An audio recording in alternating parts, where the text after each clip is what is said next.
नमस्कार, आकाशवाणी देहरादून से प्रस्तुत है प्रादेशिक समाचार। पहले मुख्य समाचार। राज्य में अतिवृष्टि से प्रभावित लोगों के लिए जल्द ही पुनर्वास व्यवस्था और रोजगार प्रशिक्षण की व्यवस्था की जाएगी। मौसम विभाग ने अगले 3 दिनों में गढ़वाल और कुमाऊं मंडल के कुछ हिस्सों में भारी से भारी बारिश का रेड अलर्ट जारी किया। प्रदेश में महिला समूहों के निर्मित स्थानीय उत्पादों को बाजार उपलब्ध कराने के लिए मुख्यमंत्री सशक्त बहना उत्सव योजना शुरू की गई। और केंद्र सरकार किसानों से अतिरिक्त 2 लाख टन प्याज खरीदकर विभिन्न क्षेत्रों में एनसीसीएफ और नेफेड के माध्यम से 25 रुपये प्रति किलोग्राम की रिफायती दरों पर बेचेगी। समाचारों के साथ मैं प्रियंका मलिक और अब समाचार विस्तार से। राज्य में अतिवृष्टि से प्रभावित लोगों के लिए राज्य सरकार जल्द एक योजना लेकर आएगी, जिसमें बेघर हुए लोगों के पुनर्वास की व्यवस्था और उनके रोजगार के लिए प्रशिक्षण की व्यवस्था की जाएगी। मुख्यमंत्री पुष्कर सिंह धामी ने कहा कि राज्य में अतिवृष्टि से प्रदेश में बहुत से लोग प्रभावित हुए हैं और कुछ लोगों ने अपने परिवार के लोगों को खो भी दिया। उन्होंने कहा कि जिन बच्चों ने आपदा में अपने माता पिता को खो दिया है, उन बच्चों के लिए शिक्षा का प्रबंध इस योजना के तहत किया जा रहा है। बहुत सारे लोग इस आपदा से प्रभावित हुए हैं, बेघर हो गए हैं, अपने परिवार के लोगों को भी लोगों ने इसमें खोया है, तो उनके लिए भी जल्दी ही हम एक योजना ला रहे हैं। इस योजना के तहत एक तो उनका पुनर्वास, दूसरा आगे चलकर उनके रोजगार के लिए प्रशिक्षण, और साथ में जो बच्चे इस आपदा में अपने माता पिता को जिन्होंने खो दिया है, उनके लिए आगे की पढ़ाई लिखाई से लेकर उनकी शिक्षा का इसमें प्रबंध हो, इस प्रकार की हम लोग एक योजना नई जल्दी ही इस योजना को लाने वाले भी हैं। मुख्यमंत्री पुष्कर सिंह धामी ने बताया कि इस मानसून सीजन में बारिश और भूस्खलन के चलते राज्य को 1000 करोड़ रुपए से ज्यादा का नुकसान हुआ है। नहीं, सड़कों का बहुत नुकसान हुआ है। कुल मिलाकर 1000 करोड़ से भी ज्यादा की जो संपत्ति है उसको नुकसान हुआ है, और उसमें भारत सरकार की टीम ने उसका प्रारंभिक रूप से एक सर्वे भी किया है, और एक जो इसके आपदा के बाद होने वाला जो असेसमेंट है उसके लिए भी भारत सरकार को हम लोग लिख रहे हैं, अनुरोध कर रहे हैं कि वो भी जो है आकर उसको भी करेंगे, जिससे कि कहीं न कहीं आपदा की जो चीजें हैं उसमें हम लोगों को सहायता हो। मौसम विभाग ने अगले 3 दिनों में गढ़वाल और कुमाऊं मंडल के कुछ हिस्सों में भारी बारिश की चेतावनी जारी की है। मौसम विभाग ने देहरादून, टिहरी, पौड़ी, बागेश्वर, नैनीताल, चंपावत और उधम सिंह नगर में कल भारी से भारी बारिश का रेड अलर्ट जारी किया है।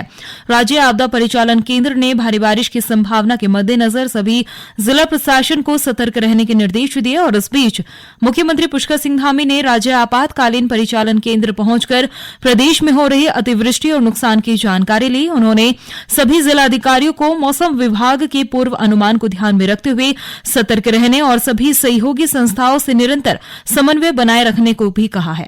रेड अलर्ट जैसा मौसम विभाग ने बताया, उसके लिए अभी सभी जिलों को बात भी की है। लगातार उनसे संपर्क यहां से स्थापित किया जा रहा है, आपदा प्रबंधन विभाग से भी, और मौके पर सभी को तैयार रहने के लिए कहा है। इस बीच प्रदेश के अधिकतर हिस्सों में कल रात से मध्यम से तेज बारिश के चलते सामान्य जनजीवन प्रभावित हुआ है। बारिश से मैदानी क्षेत्रों में विभिन्न स्थानों पर जलभराव की समस्या देखने को मिल रही है, तो वहीं राज्य के पहाड़ी हिस्सों में भूस्खलन से आवाजाही में परेशानियों का सामना करना पड़ रहा है। उधर ऋषिकेश बद्रीनाथ राष्ट्रीय राजमार्ग पुरसाड़ी के पास करीब 250 मीटर धंस रहा है। प्रशासन ने एहतियात के तौर पर इस मार्ग पर आवाजाही पर रोक लगा दी है। वहीं राज्य में करीब 200 ग्रामीण सड़कें आवाजाही के लिए बाधित है। उत्तराखंड सहित देश के विभिन्न एकलव्य मॉडल आवासीय विद्यालय के विद्यार्थियों ने आज राष्ट्रपति द्रौपदी मुर्मू से मुलाकात की। इसके बाद वो एक कार्यक्रम में केंद्रीय जनजातीय कार्य मंत्री अर्जुन मुंडा के साथ चर्चा में शामिल हुए। इस कार्यक्रम में 6 राज्यों के लगभग 500 एकलव्य मॉडल आवासीय विद्यालय के विद्यार्थी हिस्सा ले रहे हैं। भारत के चंद्रयान 3 के लैंडर के चंद्रमा की सतह पर उतरने का समय नजदीक आने के साथ ही देश विदेश में उत्साह काफी बढ़ गया है।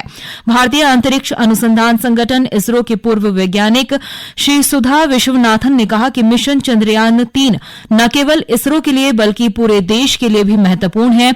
उन्होंने कहा कि चंद्रमा के दक्षिण ध्रुव पर उतरने वाला ये पहला यान होगा। यह चंद्रमा से महत्वपूर्ण जानकारी भेजेगा।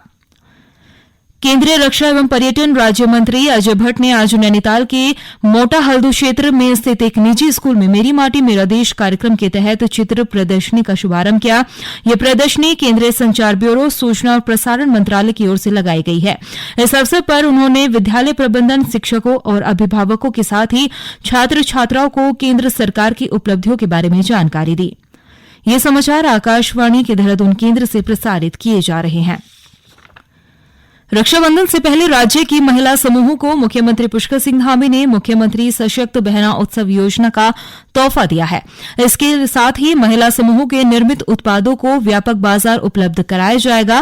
प्रदेश में वर्तमान में विभिन्न महिला समूह कार्यरत है जो विभिन्न उत्पादों का निर्माण कर रहे हैं। समूह को सही बाजार उपलब्ध न होने के कारण परेशानियों का सामना करना पड़ता है। इसी को देखते हुए प्रदेश में ये योजना शुरू की गई है। इसके लिए प्रत्येक विकास खंड में महिला समूहों के निर्मित स्थानीय उत्पादों को सार्वजनिक स्थानों पर प्रदर्शनी लगवाकर बेचने का प्रयास किया जाएगा। उपभोक्ता मामले और खाद्य तथा आपूर्ति मंत्री पीयूष गोयल ने कहा है कि सरकार प्याज उपजाने वाले किसानों के हितों में रक्षा के लिए हर आवश्यक कदम उठा रही है। उन्होंने कहा कि उपभोक्ताओं के हित में प्याज की बढ़ती कीमतों में कमी लाने के प्रयास किए जा रहे हैं। श्री गोयल ने कहा कि राष्ट्रीय उपभोक्ता सहकारी संघ के मोबाइल वैन और खुदरा बिक्री केंद्रों के माध्यम से 25 रुपये प्रति किलोग्राम की रियायती दर से प्याज की बिक्री की जा रही है।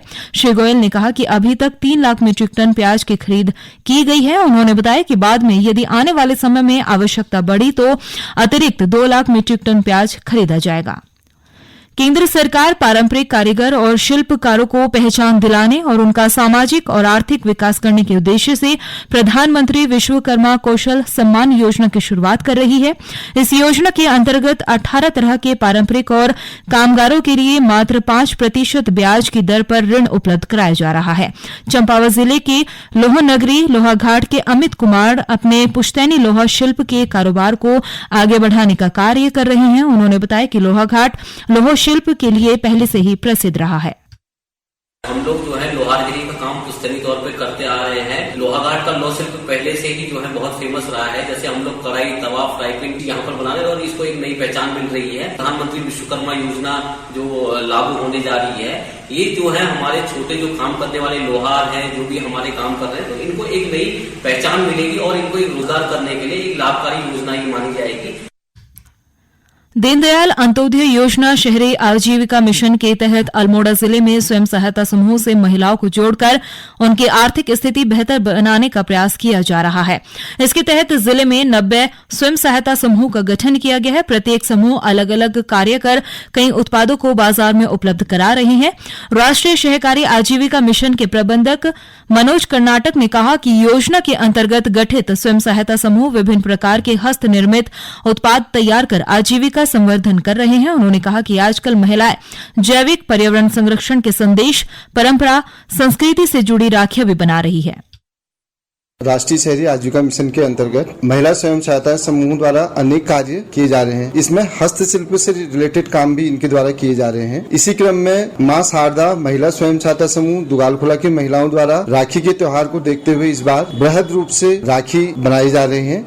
इनके द्वारा जैविक राखी बनाई जा रही है। इसमें सिंगल यूज प्लास्टिक का उपयोग बिल्कुल भी नहीं किया जा रहा है। जैविक राखी में जैसे जौ, तिल, धान, स्थानीय अनाजों के द्वारा और पिरूल के माध्यम से ये राखी बनाई जा रही है। स्थानीय बाजार के साथ साथ महिलाओं द्वारा इन राखियों को अमेरिका, ऑस्ट्रेलिया भी भेजा गया है और इनकी हाथ से बनी हुई राखियों की इस बार काफी मांग हुई है। राष्ट्रीय कृमि मुक्ति दिवस के तहत प्रदेश भर में आज स्कूली बच्चों को कृमि नाशक दवा खिलाई गई। जो बच्चे आज दवा खाने से रह जाएंगे उन्हें 29 अगस्त को खिलाई जाएगी। गौरतलब है कि प्रदेश में 36,38,000 से भी अधिक बच्चों को कृमि नाशक दवा एल्बेंडाजोल खिलाने का लक्ष्य रखा गया है।